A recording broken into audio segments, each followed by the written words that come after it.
নমস্কার, দেখছেন talk to Bangla. আমি অভিষেক রয়েছে আপনাদের সাথে। এই মুহূর্তে জানাবো যে ভরতপুর অত্যন্ত গুরুত্বপূর্ণ একটি জায়গা এবং সেখানকার তৃণমূল কংগ্রেস বিধায়ক হুমায়ুন কবির সবসময় কিন্তু আলোচনার কেন্দ্রবিন্দুতে, কিন্তু এবার হুমায়ুন কবিরের বিরুদ্ধে মিছিল করলেন, প্রতিবাদ মিছিল করলেন।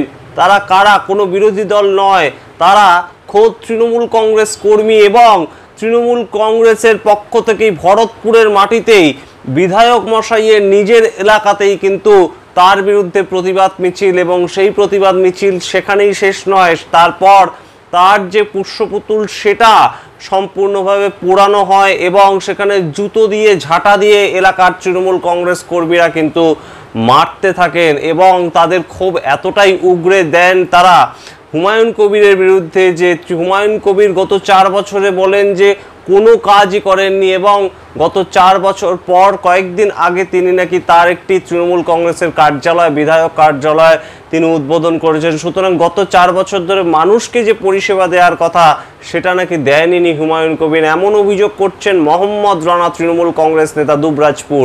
সুতরাং আমরা বুঝতেই পারছি যে হুমায়ুন কবির যে আলোচনার কেন্দ্রবিন্দুতে থাকেন, বিতর্কের কেন্দ্রবিন্দুতে থাকেন, সেটা কিন্তু শুধু তার বক্তব্যের জন্যে তিনি অন্য রাজনৈতিক দলের কাছ থেকে কটূক্তি শুনছেন তেমন নয়, তার নিজের এলাকার, তার নিজের দলের কর্মীরাও কিন্তু একইভাবে তার উপর ক্ষিপ্ত। সেই সমস্ত খবর জানাবো বিস্তারিত। তার আগে অবশ্যই টক টু বাংলা ইউটিউব চ্যানেলটিকে সাবস্ক্রাইব করুন এবং প্রত্যেকটি ভিডিও লাইক, কমেন্ট, শেয়ার করে বন্ধু বান্ধব পরিচিত মনে ছড়িয়ে দিন। Talk to Bangla. আসছি খবরে।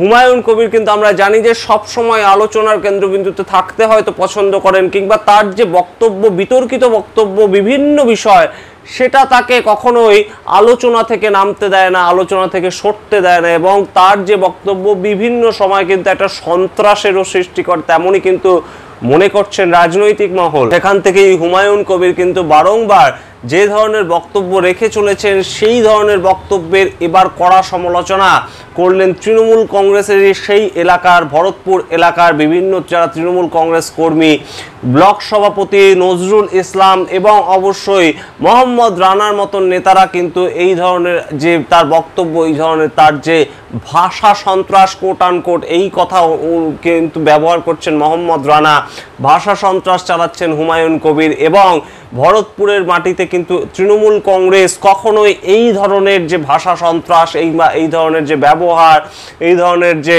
বক্তব্য, সেটা কখনোই সমর্থন করে না। সেটা তৃণমূল কংগ্রেস কর্মীরা কিন্তু জানিয়ে দিতে দ্বিধাবোধ করলেন না, এবং তারা জানাচ্ছেন যে যে কোনো দলের যদি বিধায়ক কিংবা যে কোনো দলের জনপ্রতিনিধি তারাও যদি এই ধরনের ভাষায় বক্তব্য রাখতেন তাহলে তারও যেমন প্রতিবাদ করতেন, এবং নিজের দলের জনপ্রতিনিধি এই ভাষায় বক্তব্য রাখছেন, ভাষা সন্ত্রাস তৈরি করছেন কোট আনকোট, তাতেও কিন্তু তারা সমর্থন করছেন না। এবং তার সঙ্গে আরও জানান মোহাম্মদ রানা যে গত 4 বছর ধরে তিনি বিধায়ক আছেন, হুমায়ুন কবির বিধায়ক আছেন, কিন্তু গত কয়েকদিন আগে মাত্র তিনি তার একটি বিধায়ক কার্যালয় উদ্বোধন করেন। সুতরাং গত 4 বছর ধরে নাকি তিনি কোনো মানুষকে জনপরিষেবাই দিতে পারেননি।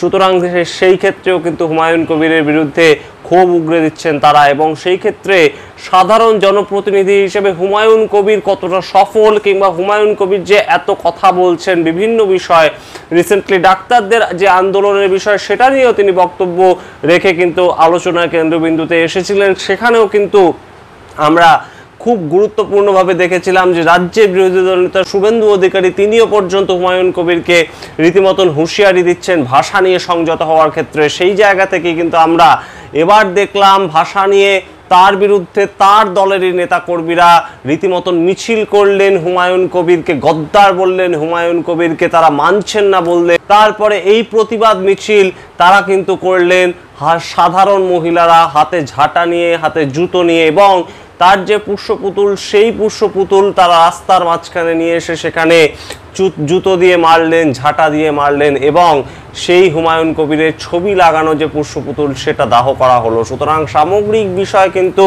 এই মুহূর্তে একটা নজিরবিহীন চিত্র উঠে এলো ভরতপুরের মাটি থেকে, যেখানে তৃণমূলের গোষ্ঠীকন্দল কোথাও গিয়ে আরও একবার অস্বস্তিতে ফেলল জেলা পরিষদীয় দলকে, এবং অবশ্যই দলের যারা রাজ্য স্তরের নেতৃত্ব আছেন তাদেরকেও, এবং তৃণমূল কংগ্রেসের পক্ষ থেকেও কিন্তু একটা গুরুত্বপূর্ণ সিদ্ধান্ত পরবর্তী দিনে নিতে হতে পারে যে 26শে ইলেকশনে হুমায়ুন কবিরকে আর টিকিট দেওয়া হবে কিনা, যেখানে তার বিরুদ্ধে এই ধরনের আন্দোলন তৈরি হচ্ছে দলের অভ্যন্তরে।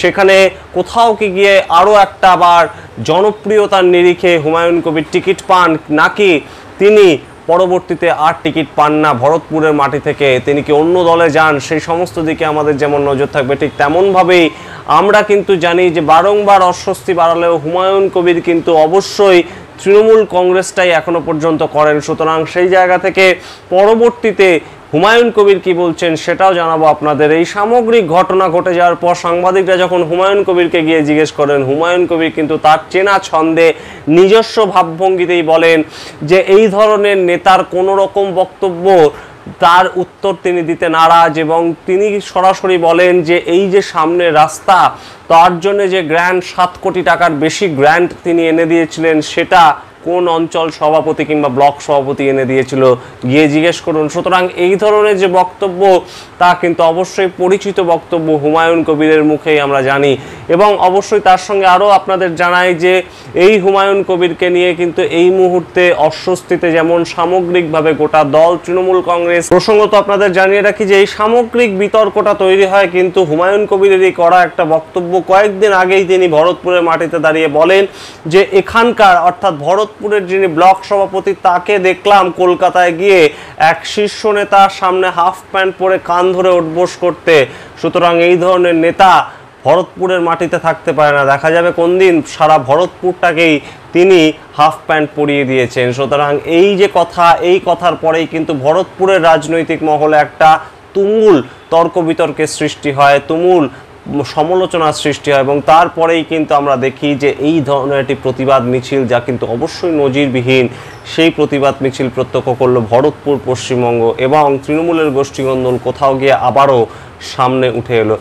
আমরা অবশ্যই নজর রাখবো যে ভরতপুরের মাটিতে পরবর্তীতে কোনো সন্ত্রাস হয় কিনা, রাজনৈতিকভাবে তৃণমূল শান্তভাবে থাকে কিনা, হুমায়ুন কবিরকে নেতৃত্ব রেখেই আগামী দিনে ভোট পরিচালনা করেন কিনা তৃণমূল নেত্রী মমতা বন্দ্যোপাধ্যায়, সেই সমস্ত খবর হাজির করবো আপনাদের সামনে। আপনারা দেখতে থাকুন টক টু বাংলা। ভুলবেন না টক টু বাংলা ইউটিউব চ্যানেলটিকে সাবস্ক্রাইব করতে। ধন্যবাদ।